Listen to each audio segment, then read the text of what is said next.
Okay, I would like to welcome you again, and I would like to welcome our panelists. And without further ado, I think we should give the floor to Dr. Sinda nouira. Sinda is specialized in cultural studies, more specifically on the issue of diaspora, and her paper today is on, let me find the title, Diaspora Cells on the Borderline, Creating New Identities and New Homes in Mornings in Benin and Present. Cindy, the floor is yours. Thank you. Let me remind you, you've got 15 minutes, no more than 15 minutes, please. Okay.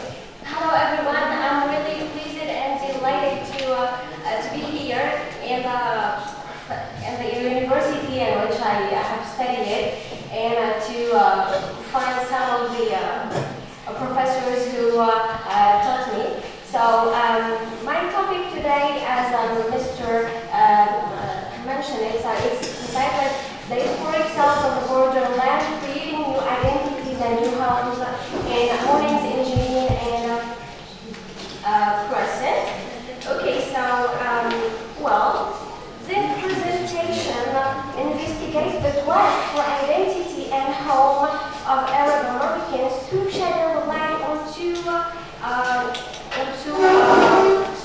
novels written by, which are namely Mornings in Jenin by Susanna Budhawa, who is a Palestinian American writer, and by the other work is Crescent by Diana Abu Jaber.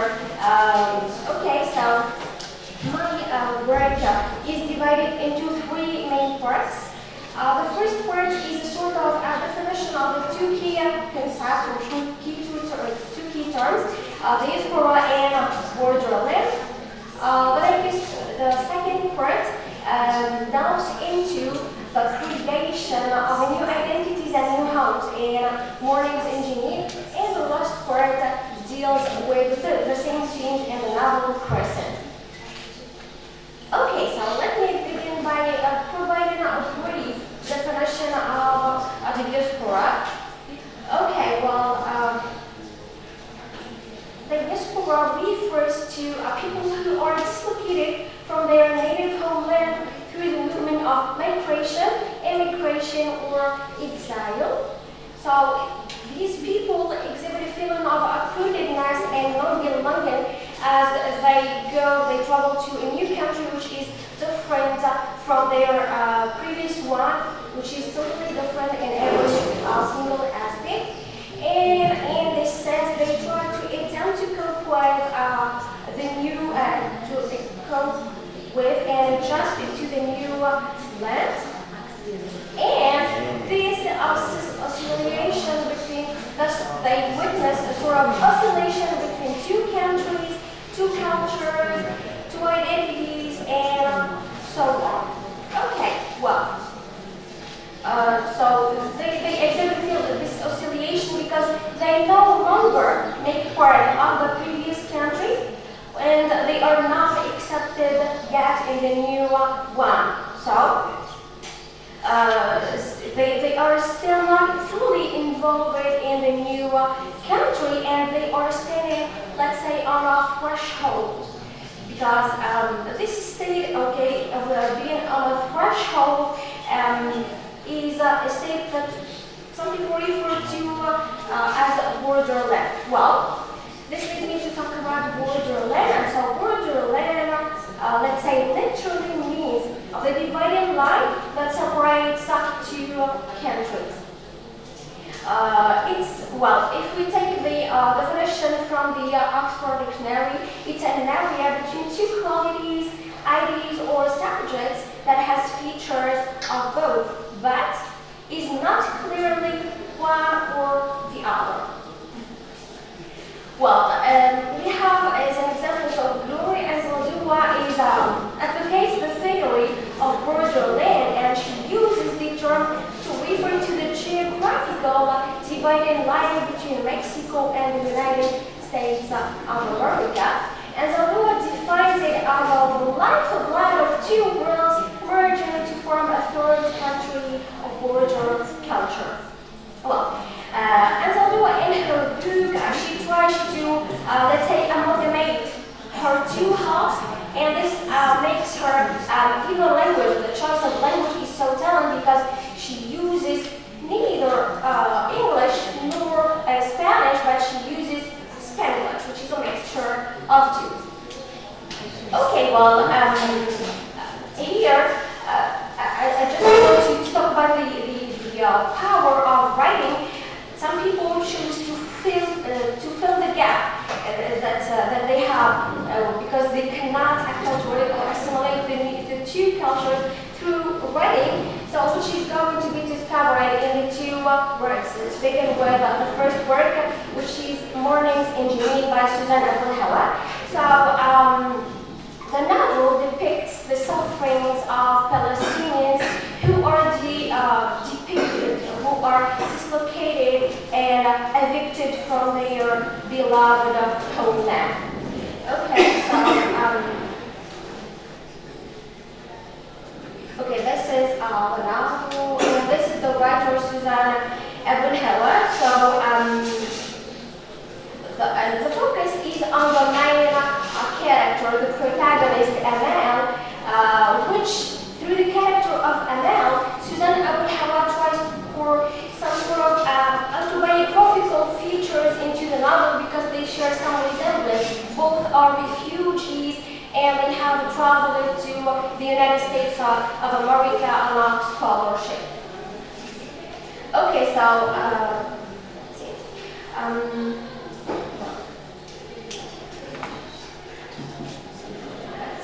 Annelle, the protagonist, because she witnessed a lot of, let's say, heartbreaking events. She witnessed the loss of her father, the death of her mother, the joining of her brother to the resistance.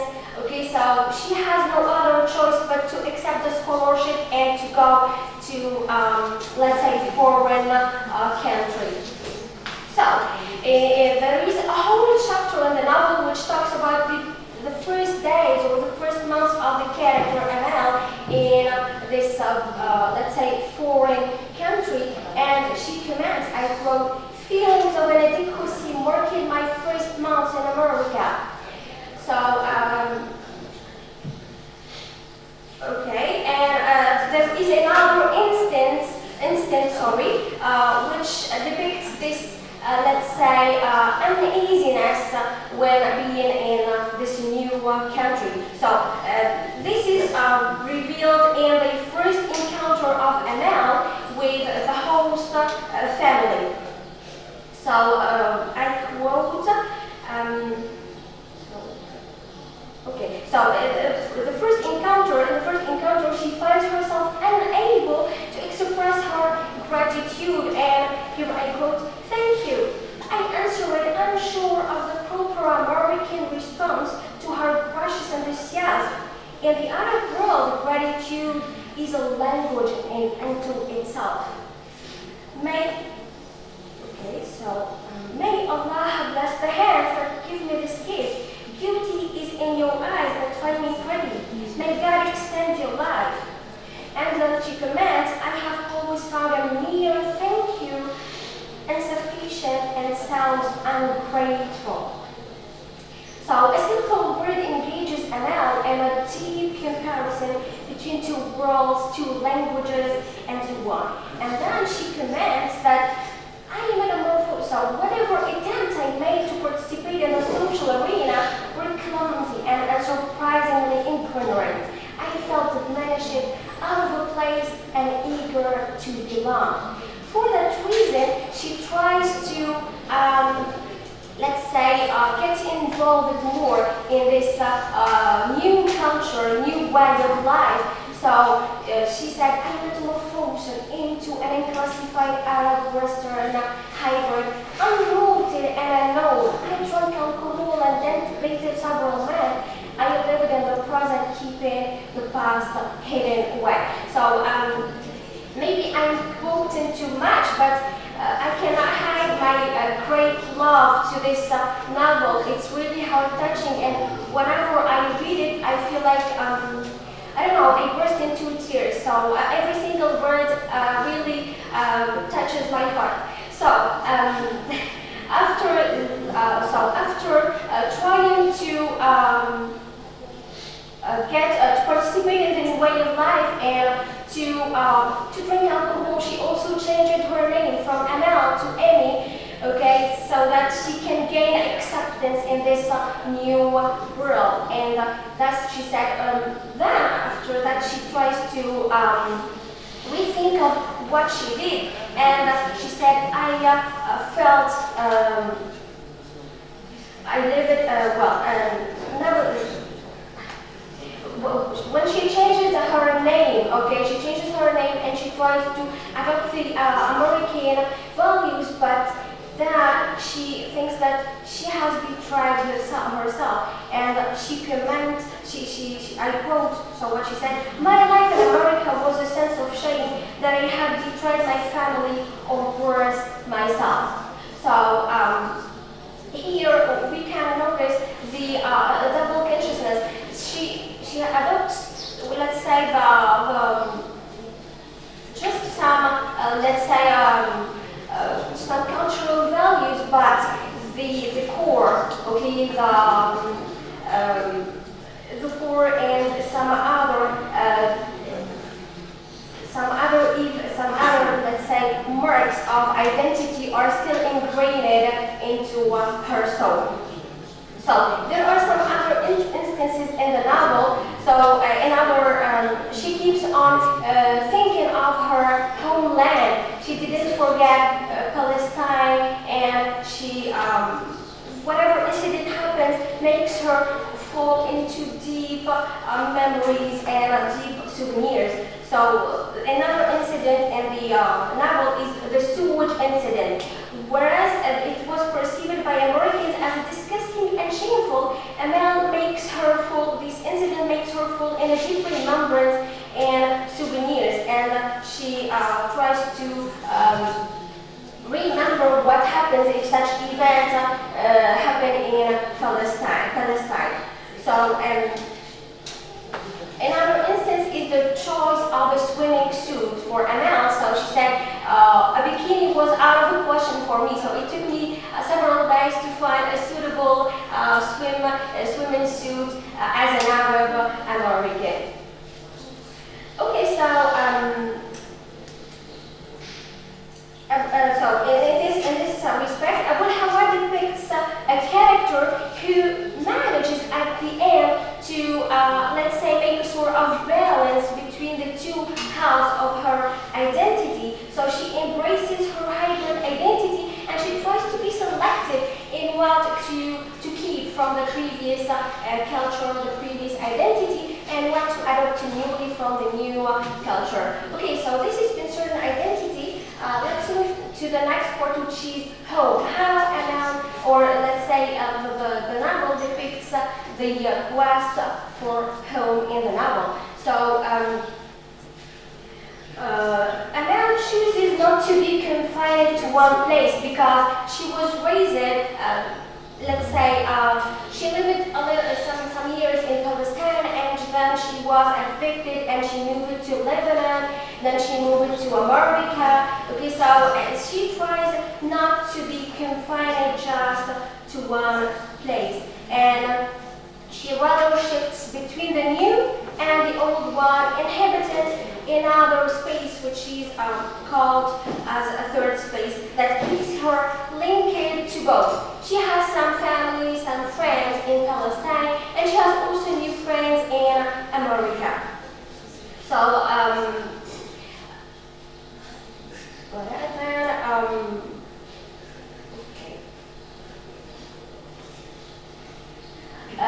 so some comments, okay, so Amel, whenever she thinks of Palestine, here are some heart-touching words, so that's why I wrote them. So Palestine would just rise up from my bones into the center of my new life unannounced. It was a persistent pull living in the cells of my body,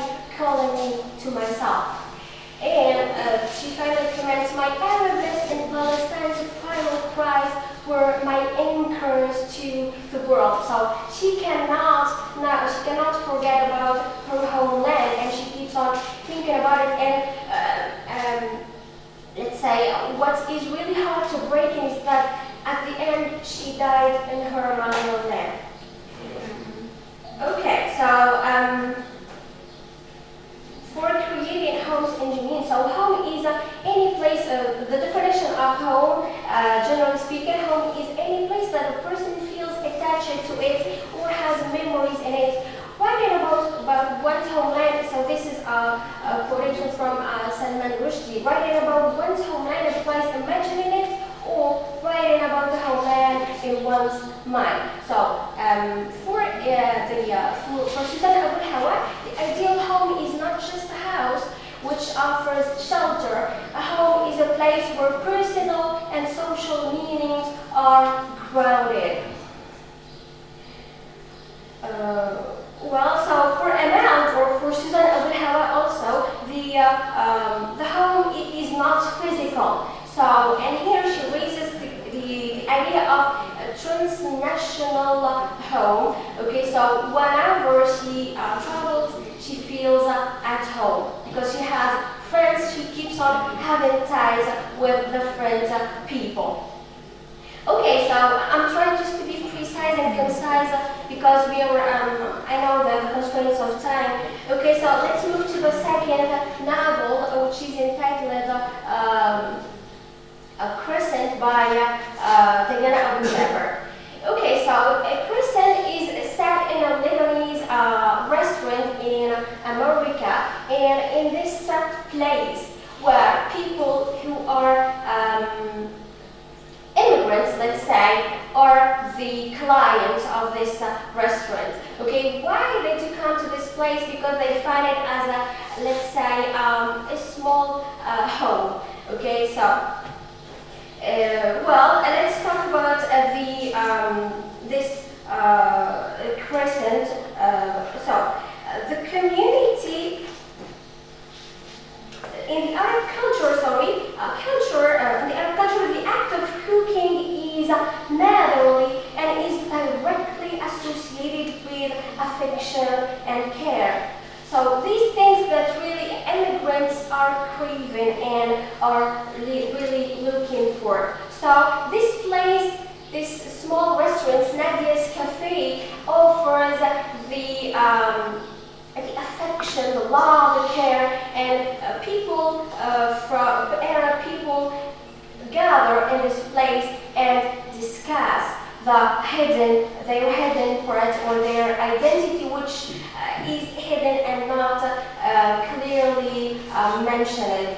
Okay, so many characters in the novel serve to reinforce the process of identity construction. So Hanifa, for example, represents the troubled identity of the Hispanic people. So Hanifa in the novel is exiled, okay, because of his opposition to Saddam Hussein, and he went to America. So, but in the whole novel, he keeps on talking about Iraq. He cannot forget about it. And when he talks with Syrian, the protagonist of the novel, so Syrian in the novel is like forgetting about this part, her other part. But when she talks with Hanifa, she discovered this innate love in her. And then she finds that Syrian is the one who cooks in the restaurant, and then she found that the food that she provides is the link, the inner link to her previous culture, to her previous identity, to her previous homeland. Okay, so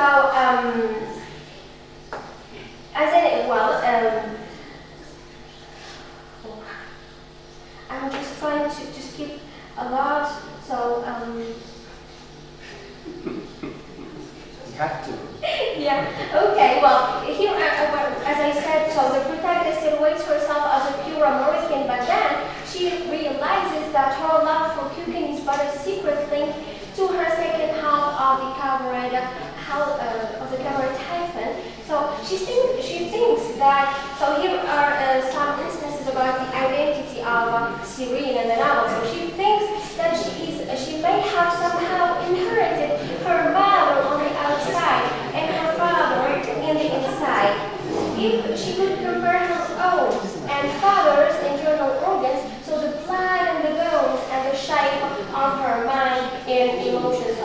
she inherited them from her father. Yeah, so food preparation for her. How much? I think time is up for me. Okay, okay. Yeah, at first okay, so, yeah, okay. So, thank you. Kristen will present the idea that Arab American hybrids feel, here is the symbolism of the word crescent, okay, so Arab American people feel themselves like incomplete, just as the crescent. Okay, and for the idea of home, so the cafe in itself provides, let's say, a small place that feels like home. So for Hanifa, the old home is where he lived, how he perceived it.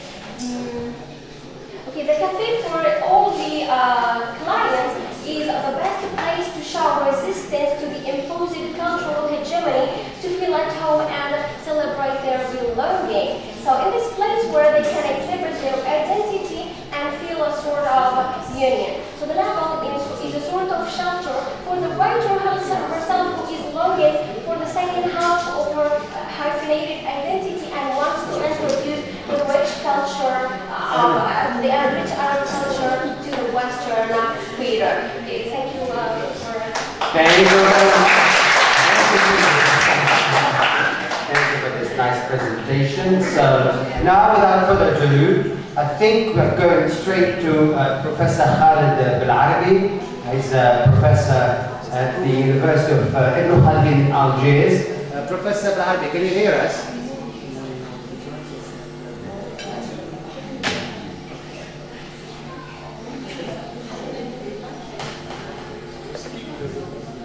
Professor belarbi.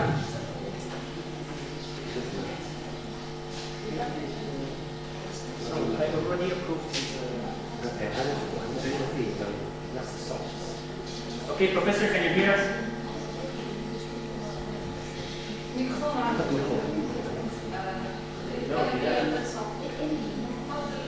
Professor Khaled.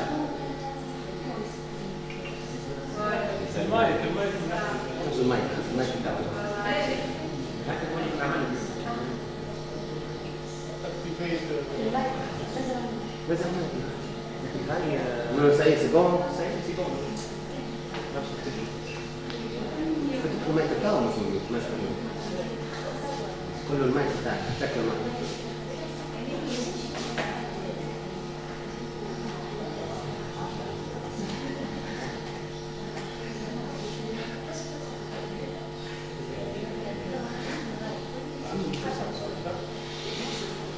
Professor.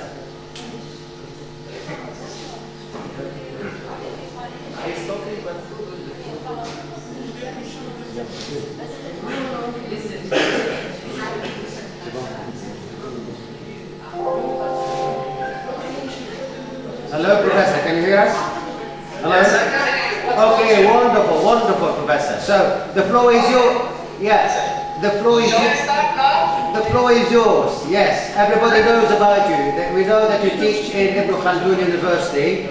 You're a full professor, and now the floor is yours. You can start now. Thank you very much. Thank you very much. Okay.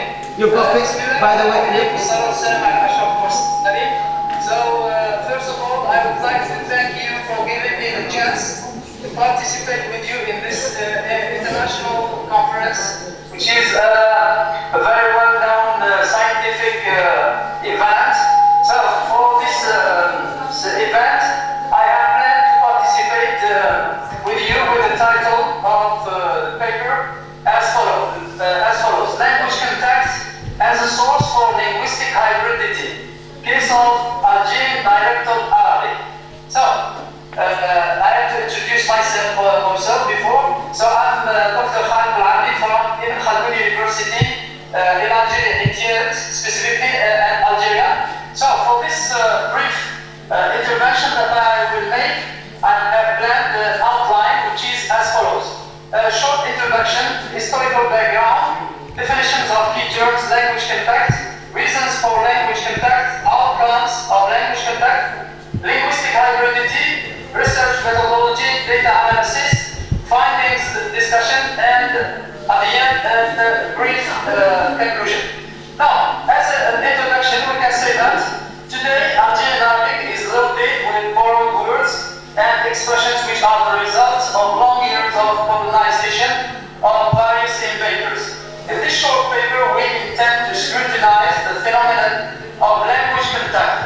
which is very famous in all the North Africa since they were our entity and they were colonized by several invaders.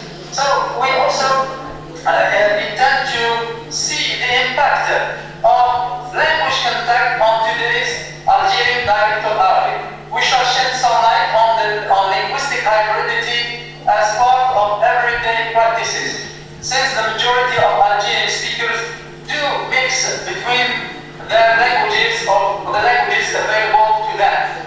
So in order to put our reader in the right track since the beginning, we shall just start with a short review about the history of Algeria, and we can sometimes say that it was not Algeria on its own, but the whole North Africa. And then we move to the practical part. So as a historical background to this paper, we can say that North Africa witnessed several invasions, but its inhabitants succeeded to preserve their cultural heritage, their language, and their power. The first intruders were Phoenicians, later known as Carthaginians. They were succeeded by the Romans and the Vandals, who destroyed the Roman Empire, then the Byzantines, and finally the Arabs. Now, we move to, I didn't want to go deep into the historical background, because everyone knows this. Now, definition of key terms. We shall see what is language contact, what are its reasons and its outcomes. So, language contact, according to Thomason, Sarah Gray Thomason, 2001, she said that the simplest definition of language contact is the use of more than one language in the same place and at the same time. So from this definition, simple definition, we can deduce that the appearance of language contact in itself is that when speakers of different languages meet or in situations and where the languages are put into contact together. Now, the experience of this, or the field of contact linguistics, dates back to the mid-19th century, with the publication of Weinrich of his famous book, Languages in Contact, in 1953. And later, Einar Haugen, the title of the book is The Norwegian Language in America, in the same year. So, language contact has many reasons. Of course, among the most important reasons for language contact are the following. We mentioned the following: neighboring borders, i.e. countries which have borders between themselves, automatically speakers can meet and thus produce language contact, or languages are going to be in contact, and there will be an exchange of some words from here and there, or from both sides. The second important reason for language contact, it was wars or invasions, and this is what the case of North Africa and Algeria specifically. So invasions, when invaders come to invade the country, automatically their